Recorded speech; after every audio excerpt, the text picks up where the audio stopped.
What's up, everybody? Welcome to the Novichenko Whips YouTube channel. Today we have a fun video where this WRX is back for a bigger turbo install along with external wastegate. This here looks like a Forced Performance STI Red. It's got a big inlet. It's like slightly over 3 inches. It's got like these double finned compressor side. It's got a welded internal wastegate. And this thing should be making some juice when she gets in the car. It's gonna be a lot more noises, a lot more fun. Let's pop the hood on this thing. Take a look at what is going on with this car currently. So I've kind of worked on this car progressively, a couple iterations. First of all was just to get it tuned up, open source tuned, and then running right. It's mostly a stock block, stock turbo, narrow body WRX. Still looks pretty good in this color and this setup. And so it has a front mount from what looks like Process West, an intake, and it's about it.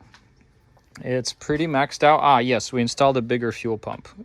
At one point when we were maxing it out towards Redline, this car was running out of fuel with like the 22 psi that it's pushing. It has a downpipe, catless downpipe. And so this thing does quite well for what it is. The WRXs are, 5 speeds, so they're longer gears, and the owner likes to boast that he smokes STIs. It makes them very angry. But now it's the next step with going external wastegate.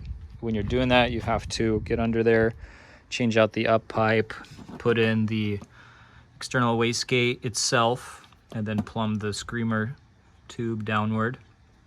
And then might as well, if you're gonna pull off this turbo, gonna have to put on a new turbo. I do see some oil residue over here. I don't know if this turbo seal is probably blown or leaking, but again, the owner likes to have fun on this car. The intake here, I don't know what brand it is, but it does fine. At one point we had like a box because it was getting rain on it in the winter, but right now it's summer, so there's just a nice vent hole to the tire. Stay tuned. We're gonna slap those parts in and be driving this thing around and road tuning it. The owner did mention he feels something like clutch slip, although the clutch is not old. And so I'm wondering at what that could be. Maybe we'll rebleed the slave cylinder. The master cylinder looks newer. I presume it shouldn't be the clutch, but you never know. We'll see. Let's do a cold start, right?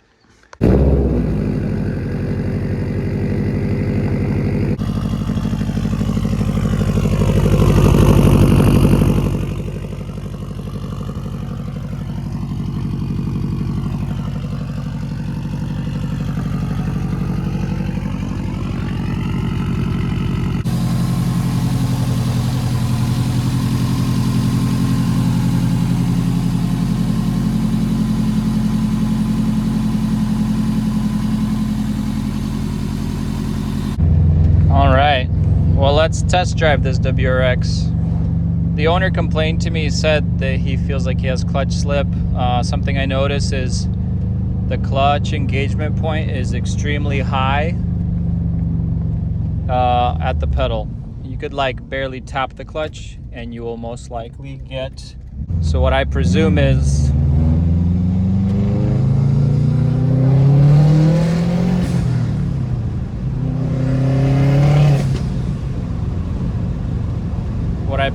I need to adjust the pedal down here. It has about, I don't know, this much thread on the rod that goes to the clutch master. And so possibly when someone installed a clutch master cylinder for him, it's now working much more efficiently. And so you're able to press out the clutch slave cylinder much earlier, which would explain to me that it's just a little hyperactive, so to speak. By hyperactive meaning you're always at the cusp of engagement, and any bit of extra torque and it'll just slip the clutch because the pressure plate might be right there. Anyway, there is some adjustability. It's not always guaranteed. Overall, this WRX drives really nice, has plenty of torque. It is the 2.5, the EJ25. And I think the turbo size is very close to the STI turbo size of these years. It's prior to 2012 that there's a big difference between the STI and WRX engine-wise from factory. Sure, the WRX was detuned. Let's see if I can get a little 1-2 with this funky feeling clutch pedal.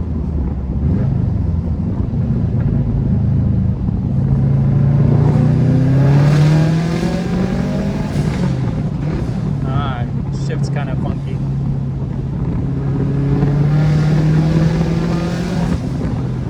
Sounds pretty good though. Oh, and the brakes. Look at that. Gotta do something about the brakes.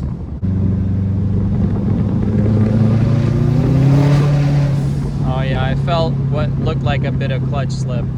Saw the RPMs rise and the car kind of goes, I don't know if you saw that on video, but let's try fourth if it does it. It's kind of lugging it.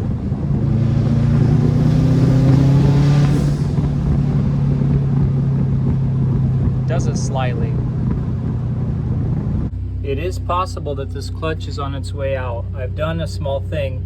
I checked inside where the fork meets from the pedal, the rod inside for this master cylinder. It's not overextended, it's at a good place. When you take out the pin, nothing is misaligned, which usually means to you when the clutch is fully released, there's no tension being put on the master cylinder, and then thus no fluid pushing this forward. Here's the clutch fork for the clutch. What I have done is I've taken the factory pin from the slave cylinder, and I had this similar thing on my former car. My father is a machinist, so he made me consecutively smaller pins. He would mill them out for me, and so I had an even smaller pin. So if you compare this one from this WRX, it's slightly bigger. I had one that was even smaller, so I've taken out this one. This is a factory STI size, by the way, so factory STI is even longer. So I've put in a shorter pin. Now the clutch engages a little bit earlier. It's still not perfect, but I'll let the owner drive it, see, or I'll drive it later after the installs and see if it still slips or not. Possibly it's just the pin was long and slightly depressing the clutch, causing slippage. Let's hope not. Or if none of this helps, it seems like it could be a worn clutch or just a slipping clutch, so stay tuned. All right, so confirming the clutch issue has been more or less resolved with the slippage. We are now in the garage. We've started a slight disassembly process. I have secondary air pump delete kit that we're gonna throw on while we're waiting for additional parts. Couplers, O-rings, phenolic spacers, etc. for the new turbo that's going on here. I do have a spare 3-inch Torque Solutions inlet, but I'll probably have to heat it up and really work it on there because it's not sliding on easy, but I'm sure it's going to be doable. Phenolic spacers will be used to lift the intake manifold slightly because this little guy fits easy, but when you put the big one in, there's going to be some difficulty. What else? Yeah, we're just going to take everything apart. I don't think I have to drain any coolant, which is good. Just gonna move things out of the way. I've got the big 3-inch inlet onto the compressor side of the turbo. It does look pretty nice and chunky, for sure. I'm probably gonna angle it or sit it up here like this so it doesn't take itself off. It's on there pretty snug. I'm just gonna let it stay like that as I work on the car, make it more malleable. And then once we get on the car, hopefully that will fit in pretty smoothly. We of course know that you need I ordered a spacer for the top of the TGV and for the bottom, a phenolic spacer. We just need enough room in here to later bolt everything down to get that inlet in there. This factory one is still in good shape, but we're going to be flowing way more air. Let's see how it goes.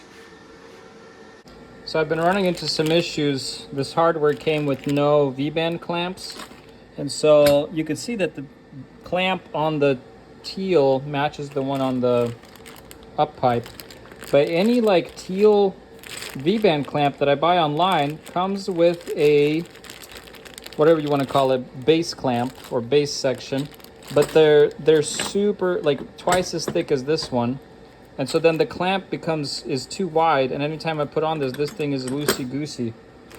I need to figure out how to buy the right one, because this is no fun. I don't want to get this rewelded. That would not be fun at all.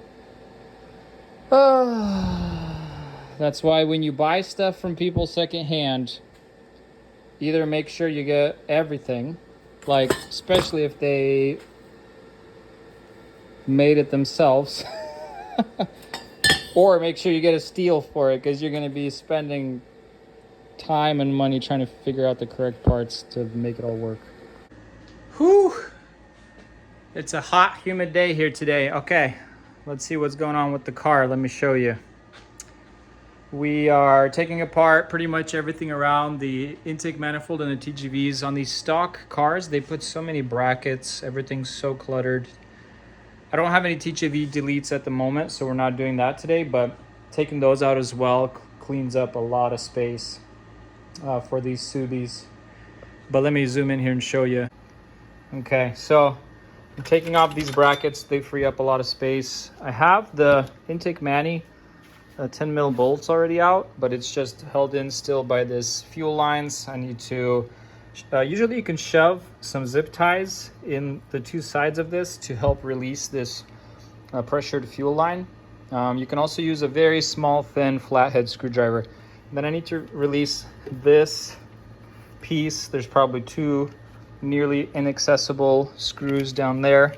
It helps that whoever did this before didn't put any clamps on the breather hoses for the kind of factory PCV system. So I'm able to get some stuff a lot easier.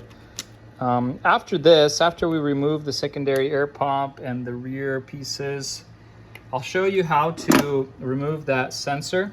It's really easy to pry it off of there. You don't need to cut the whole metal piece. I've seen people do that, but that's not necessary. It pries off very easily, and then you can hide away and zip tie it in the engine bay. But hopefully the engine bay will look a lot cleaner. We're going to be reducing a lot of weight and putting in the shiny new turbo, the big inlet. And then I'll probably talk you through installing the injectors. A lot of people, they kind of just pull out the old ones, shove the new ones in, and then there's unwanted leaks. The O-rings need to be spongy. They can't be old hard rubber. And you also need to use a little bit of like, you can use a couple things. Some people use slightly bit of oil on the O-rings when they install it for it to seat easily and not pinch or rip or tear the O-rings, because then you'd have a bad fuel leak. Throws off your AFRs, your boost leaks, everything leaks through there, because this is a port injection car. And so again, we'll be careful with that. We can probably definitely reuse the factory fuel rails for now for the 1000cc injectors. There's already a bigger fuel pump in here from before. Should handle it just fine. But right now it's just the tedious stuff of reaching things, and it's a little bit of a pain, but we'll get there. Man, I have a thought. The WRXs in their stock format are more difficult to take apart than the STIs with, let's say, that intake manifold. So many things are hidden in different places.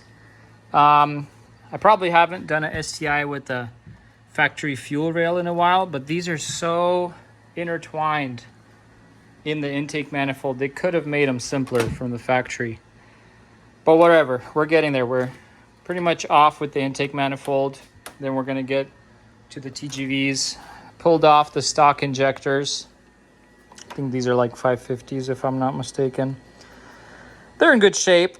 The rubbers are hard, kind of hard, but we have thousands that we're throwing in there. Here's the teal or tile wastegate that we'll be doing. The up pipe someone threw together. It does look like I'll need to reuse some hardware off the factory up pipe. No, it has all three. Again, as long as those bolts line up with the factory headers, the install should be pretty straightforward. Let me jump under here and show you what's going on. Had to drain some coolant because those lines are coming off from around the turbo. A lot of people try to switch out the factory headers for aftermarket longer tube style runners, but I've learned that it sometimes hurts a little bit with the spool because the long runners are long runners. The Ecolength do help with top end power, but you won't get as quick of a response on and off throttle. Quick tip there. Check out this thing. You got like this little divot organ skinny piece here, and you know why they do that? Because imagine the fitment bending around this. I remember on my car, this was the least fun thing to install ever. Imagine going from this nice little tidy to this hunker. We're gonna have fun doing that one. Boop. What's up, everybody? We've taken out the factory TGV, and so you see your little butterfly valves. It's interesting, some of the cars I've seen in the past have a bigger butterfly valve, so I guess this WRX is a little different. But we're gonna delete the TGV, and I'm gonna figure out a way to reuse this and probably just take out the rod, the butterfly valve. I'm not gonna end up cutting this metal section. It's gonna be way too much work. Too time consuming, lots of metal shavings, but we're gonna try to plumb it, plug the holes on the sides, maybe weld it or find out another way. But this is probably the easiest way to delete your TGV tumbler generator valve mechanism. Frees up the engine bay. Let's get to it. I'm gonna unscrew these screws. Sometimes they strip, so be careful. And then we're gonna take off these 10 mils and take it apart. It's a true story. They do strip no matter how careful you try to take various screwdrivers, various tips. It's just probably because of age and heat cycling. It's almost like they start off okay and then they get stuck. I'll try to get vice grips on them. Get some vice grips on there and get them off the rest of the way. Definitely don't use an impactor, power tools. That'll strip right away. I guess once you pull everything off, the butterflies, it's not as easy as you would think as just popping this out. I took out the spring that was in there, a couple plastic end pieces, but it looks like I need to drill through this kind of top or hat so that's retaining everything in there so I can pop off this assembly and get the rod out. I'm just gonna try to slowly drill it out, tap it out. Anyway, slow and steady. Here's everything that came out of the TGVs. This cover I put back, pretty much had to drill down and remove the whole assembly so the rod doesn't come out easily. I presume you could beat it out of there, but I'm not too concerned. I've aligned it in such a way that it's not facing me, although you could align it whichever way you like. But look at that.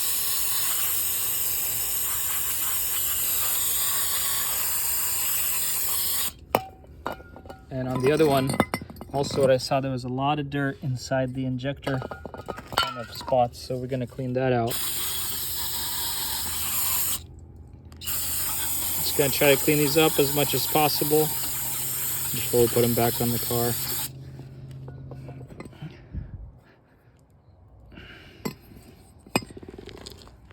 And Don't worry about me spraying brake clean here. I have so many weeds, I honestly want them to die. I've been fighting these weeds for a while.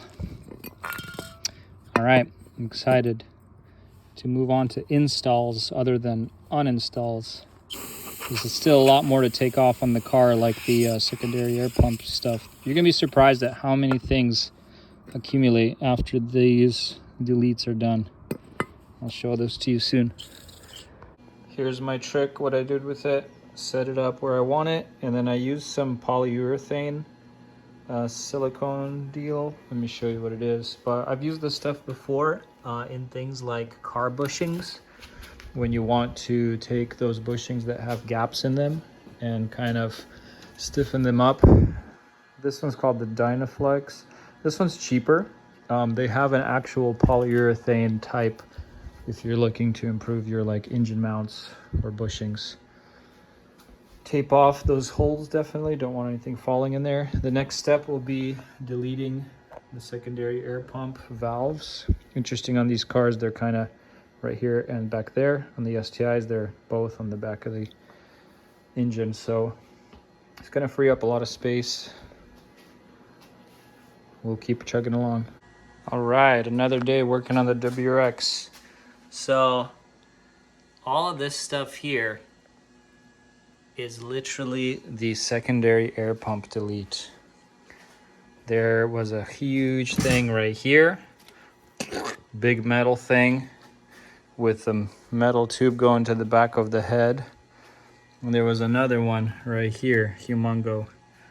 And pretty much I've already blocked off the one on this side. The other block off plate for that side is right here. I don't know how many pounds of weight you save, but you definitely save a lot of senseless, useless plumbing and stuff just for emissions. That air pump turns on for like 2 seconds when you turn on the car. Anyway, we're going to remove all that. And so we removed the old up pipe finally and some plumbing. And we're gonna start reassembly here soon. Something I also did from the throttle body is you can see there's one coolant line that went there and one coolant line that went there to the main coolant. I don't know what you want to call this, passage pipe. And so you could either block both of those off, or you can finish the loop between them. And so then you won't have hot coolant going through your throttle body, and thus technically you should have cooler air.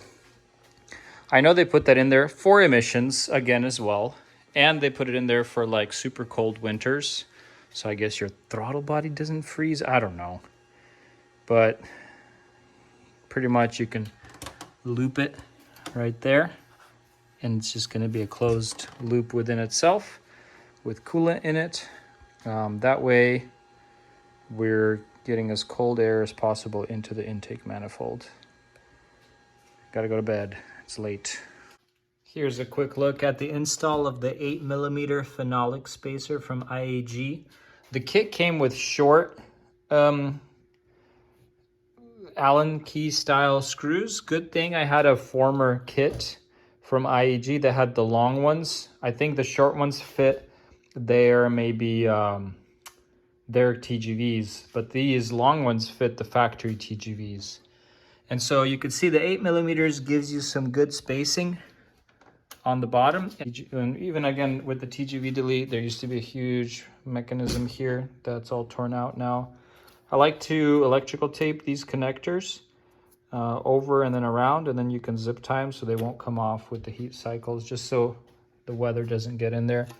So on the secondary air pump, the one that was here, there was a sensor. I believe it's like a barometric or atmospheric sensor. Anyway, I think it's barometric. It measures like if you're at sea level or what altitude you're at.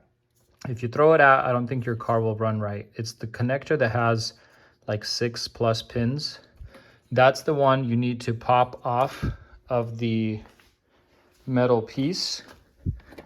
What I did was get it in a vise and drill drill around the plastic and then pry it off with a nice chisel. This one, you don't need to do that.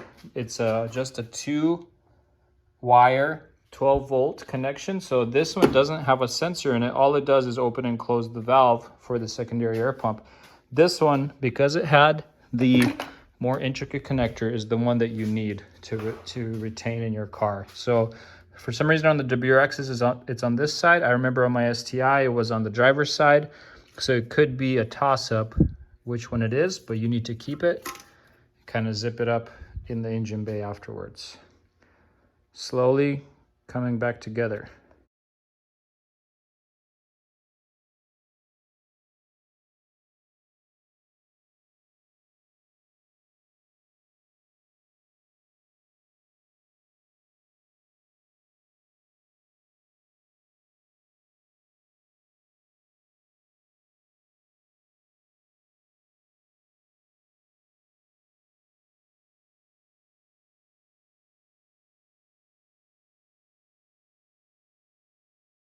I got some major updates. So I kept buying clamps. Probably 3 or 4 times online I bought V-band style clamps, and they were all wrong size, and then they were just too thick.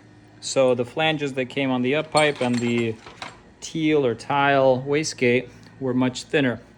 So I employed my dad. He's an awesome machinist, some of his help, and what he did is he made me a flange spacer from a flange that was supplied with one of the clamps. He used his lathe and milled it down and machined it down to the correct thickness that I needed. So I'll attach a couple photos since I already installed the up pipe. But you can see I have the external wastegate. I have a lot of stuff taped up because I'll also throw in right now a couple photos of the turbo. The turbo is way too big to fit in there. So I taped everything up as best I could, and I'm pretty much going at it. The transmission housing and a part of the engine block that kind of pops out right here, it hits the side of the compressor side of the turbo. The front side that's nice and juicy and big. So I've had to do this plenty of times before. It's just a slow, tedious process. Beware, don't get any shavings in your engine. So tape everything up, double tape it. Tape up the exhaust, the oil drain for sure. I put like 3 layers of tape, duct tape, painter's tape, and other tape. You just don't want any shavings in there because that would be a bad day. Well, we're just gonna go at it and try to get this big hunker to fit. Keep tuned, keep it tuned, keep it tuned. I need a break. So I've shaved a bunch right here, and this rib. I think we're gonna need some more on this ledge. Gonna smooth out that ledge some more because that's where the compressor side right here touches. So that's where all the clearance issues come from. Everything else is easy peasy. My goodness, this is like the 5th round of shaving. I've probably spent a couple hours doing this now. It's a big turbo. In general, first it was hitting here, so shaved a bunch there. Then it was hitting here, shaved a bunch there. Now it's just continuing to hit right here. I don't want to go too crazy far because you have a bolt here. There's a lot of bolts bolting your transmission in, but still, you want the bolt to do its job. So trying to do just enough to clear and get that thing shoved in here. So I'm close, but you can still see I have a bit of a wobble. And that slight wobble at the flange would mean major exhaust leak. So I'm giving up for today. I know there's a little bit left somewhere in there to get that thing to fit. There is progress. The turbo is now on the up pipe. The inlet is shoved on there. It was, dare I say, pain. Yes, it was pain. But now, I guess we're just gonna button everything up.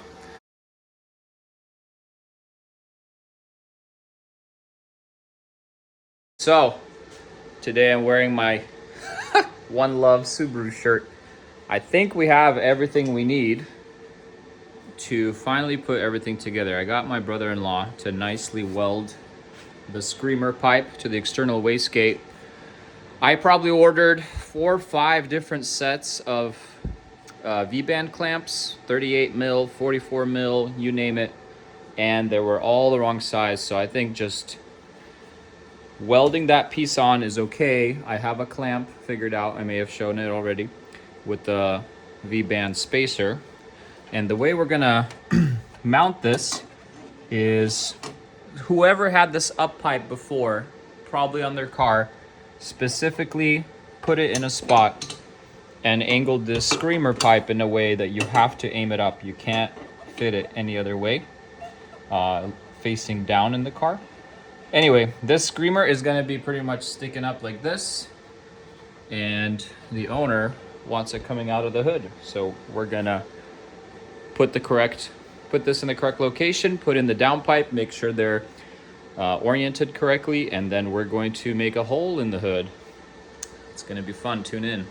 Biggest mistake, I think, when people put cars together, they kind of do things in a rush, and you can cause, I guess, not huge issues, although that happens too. There have been people that have put engines together and forgot to put oil in them before a first start.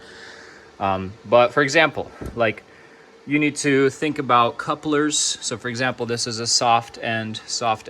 If you just shove that in there, sure, you could put a clamp on it, it might be okay, but when there's the turbo's spooled, it could cause a leak. So I grabbed a 1-inch metal coupler, gonna shove that in there. So little things like that, zip ties on all of your vacuum lines. There's a lot of them, I know, but you'll hit boost once and you'll pop a hose off, and then you'll think, why is my car no longer driving as it should? It's better to, I guess, be more diligent instead of then track down and troubleshoot issues. Something worth discussing when you're trying to, get affordable parts. For example, 1000cc injectors. I'm using all the O-rings that came with it, and look at that. That is gonna leak in and out of boost. That's pretty bad. Make sure when you buy injectors, you get the necessary springs or bushings and O-rings, because now my next hurdle, after trying to source parts for this screamer pipe and external wastegate, is trying to figure out how to make those not leak, because those are a big pain too. Onward. All right, ladies and gentlemen, but let's be fair, probably mostly gentlemen are gonna be wanting to do this for hours out of their day. So we're almost done. Charge pipe for the turbo. For the injectors, as you just saw, I've not jerry-rigged, but I've used a set of old injectors and things I had from Subarus.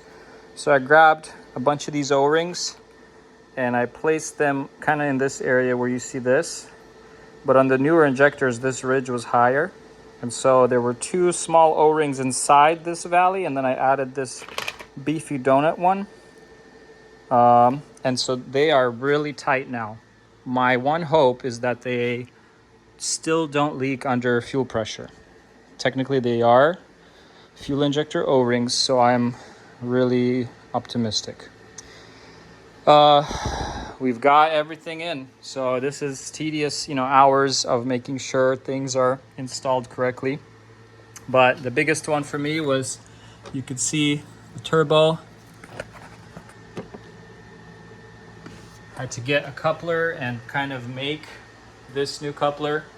I'm sure they sell something like a L elbow, but I made it out of a U because that's what I had. Everything's really tight, really good.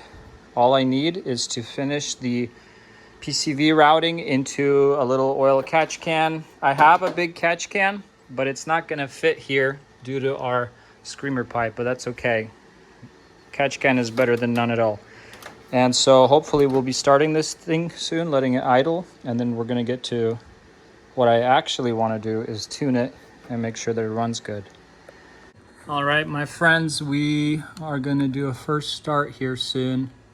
I'm going to stitch in a good place to find your injector dynamic latencies and scalar numbers. I've already plugged those into the map here. I didn't record it, but what I did is remove the fuel pump fuse and prime the turbo of oil a few times. The way you do that, of course, make sure you're in neutral and prime by cranking the engine with the fuel pump fuse out. The car won't start, but you'll see that oil light right there disappear, probably after a couple cranks, and that will help not give you or not do a dry start on your new turbo that you're putting in, or whatever used parts that you're putting in. It helps things not start spinning quickly on the dry. First, I'm going to do a test right, and then we're not going to drive today, but we're just going to record some idle logs. Hopefully the car is happy. Check over any injector or leaks wherever whatsoever. Least favorite thing is leaks after installs, so hopefully everything will be smooth. Okay, the car is now flashed. Hopefully she'll start up nice.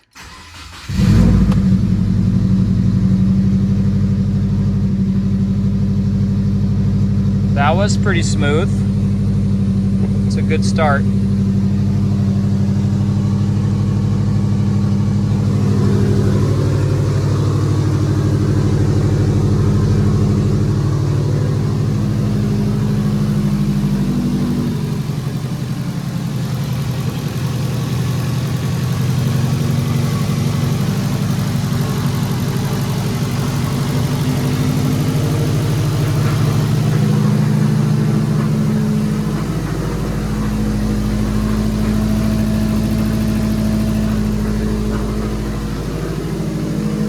That was actually really good. I only have one leak, and it's a small coolant leak off the top side of the turbo right there. And so I'm going to put a better clamp on there, and we'll start it back up and just let it warm up, go through its heat cycle.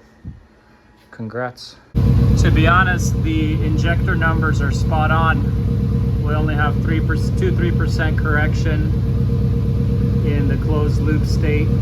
I'm just gonna let it warm all the way up, open the thermostat.